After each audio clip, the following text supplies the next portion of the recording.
विठ्ठल देह विठ्ठल देह विठ्ठल विठ्ठल झाला देह विठ्ठल विठ्ठल झाला नाम घोषात देह हनाला देह विठ्ठल विठ्ठल झाला देह विठ्ठल विठ्ठल झाला देह विठ्ठल विठ्ठल झाला नाम घोषात देह हनाला देह विठ्ठल विठ्ठल झाला।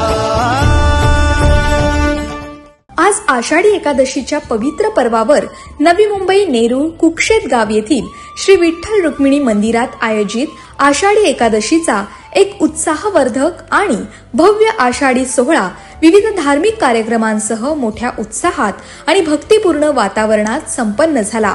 या सोहळ्याप्रसंगी राज्याचे वनमंत्री गणेश नाईक, माजी खासदार संजीव नाईक यांच्यासह अनेक मान्यवर व्यक्तींनी आणि हजारोंच्या संख्येने भाविकांनी विशेष उपस्थिती दर्शवली।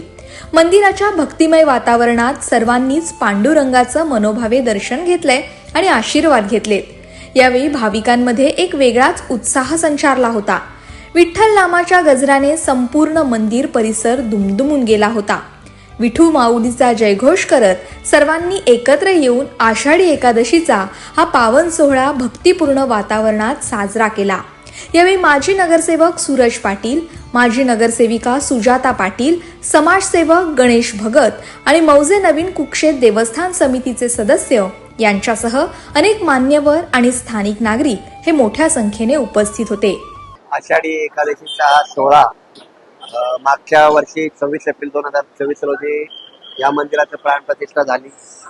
संपूर्ण ग्रामवासियांचं स्वप्न अस्तित्वात आलं। आदरणीय नाईक साहेब असतील, सर्वांची आम्हाला समर्थ साथ भेटली आणि ह्या पांडुरंगाच्या मंदिरात देवपण आलं आणि पहिला आषाढीचा सोहळा मागच्या वर्षी साजरा झाला।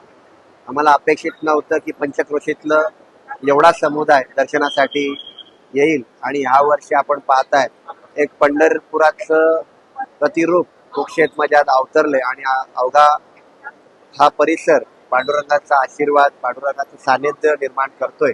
निश्चित आम्हाला आनंद आहे। भाविकांची सेवा आमच्या कुक्षेत ग्रामस्थांच्या वतीने दर्शन सेवा असेल आणि त्या अनुषंगाने इतर सेवा आमचे ग्रामस्थ करतायत, याचा आम्हाला आनंद आहे। कुक्षेत ग्रामस्थांच्या या प्रयत्नांती हे मंदिर उभं झालं आणि या मंदिराच्या अनुषंगाने निश्चित पंढरपूरला जाता येत नाही, परंतु पांडुरंग आपल्या समक्ष इथं उभा राहिलाय। कुक्षेतला प्रति पंढरपूरचं हे स्वरूप आज इथं छोटंसं आलेलं आहे आणि आम्हाला त्याचा आनंद आहे की भाविकांच्या दर्शन सोहळ्यात आम्हा ग्रामस्थांना सेवा उपलब्ध करून देता येते किंवा तो एक सौभाग्य आम्हाला प्राप्त झालंय, याचं निश्चित आम्हाला आनंद। पांडुरंगाचरणी सर्वांच्या सुखाची कामना, सर्वांचं यश आम्ही चिंतितो। नेरूळ कुक्षेत गावातील श्री विठ्ठल रुक्मिणी मंदिरात साजरा झालेल्या या आषाढी सोहळ्याने स्थानिकांना माऊलीच्या दर्शनाचा आणि वारीच्या भक्तीचा अनुपम अनुभव दिलाय।